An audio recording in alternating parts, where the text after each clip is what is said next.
मुस्लिम देश में एक भारतीय नर्स को मिलेगी मौत। यमन में मौत की कगार पर भारतीय नर्स, क्या कर रही सरकार? आखिर क्या है दिल दहलाने वाला निमिषा प्रिया का मामला?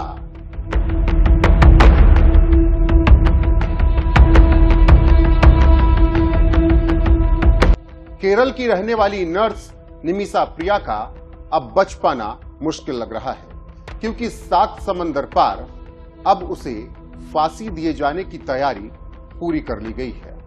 केरल के पलक्कड़ जिले की रहने वाली निमिषा प्रिया 2017 से यमन की जेल में बंद है और अब 16 जुलाई 2025 को फांसी दिए जाने की तारीख तय कर दी गई है।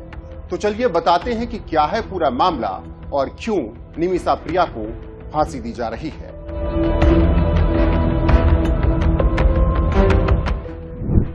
निमिषा प्रिया को क्यों मिल रही सजा?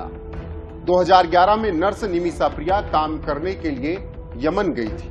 2014 में उनके पति और बेटी भारत लौट आए, लेकिन निमिषा वहीं रही और 2015 में यमनी नागरिक के साथ मिलकर एक क्लिनिक खोला।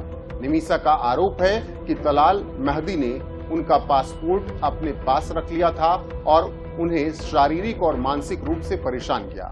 2017 में अपने पासपोर्ट को वापस लेने के प्रयास में निमिषा ने तलाल को कथित तौर पर नशीला इंजेक्शन दिया, लेकिन इंजेक्शन की खुराक ज्यादा होने के कारण तलाल की मौत हो गई थी। फिर निमिषा और उनकी एक यमन की ही सहकर्मी हनान ने तलाल के शव को टुकड़ों में काटकर पानी की टंकी में फेंक दिया।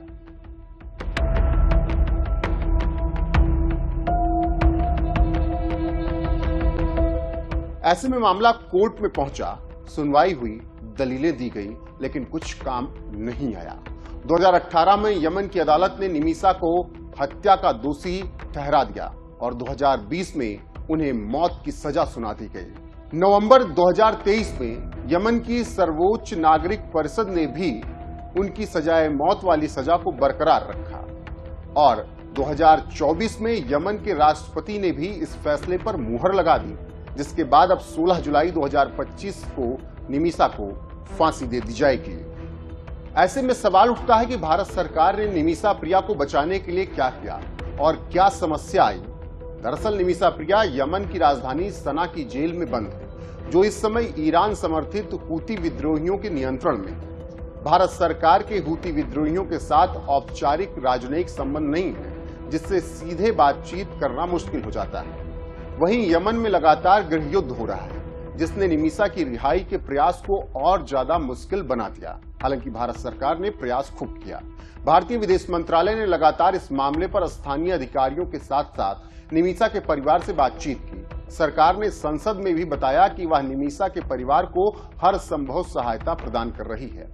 फिलहाल मानवीय अपील और कानूनी रास्ते, मानवाधिकार कार्यकर्ता और अलग अलग संगठन, राजनीतिक हस्तक्षेप और मानवीय अपील के साथ साथ निमिषा को बचाने के लिए प्रयास जारी है।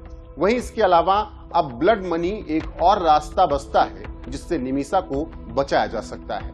हालांकि इसमें सामने वाले की सहमति की भी जरूरत पड़ेगी। क्या है ब्लड मनी? इस्लामिक कानून के तहत दियात या ब्लड मनी का प्रावधान है, जिसके तहत पीड़ित परिवार को वित्तीय मुआवजा देकर सजा से माफी मांगी जा सकती है। निमिषा के परिवार और सेव निमिषा प्रिया एक्शन काउंसिल ने तलाल के परिवार को ब्लड मनी देने की पेशकश की, लेकिन तलाल के परिवार ने अभी तक अपनी मांग नहीं रखी और इस प्रक्रिया में भी कई बाधाएं आ रही हैं। $1 मिलियन लगभग 8.5 करोड़ रुपए की पेशकश की बात सामने आई है। फिलहाल निमिषा प्रिया का मामला भारत के लिए एक बड़ी चुनौती बना हुआ है।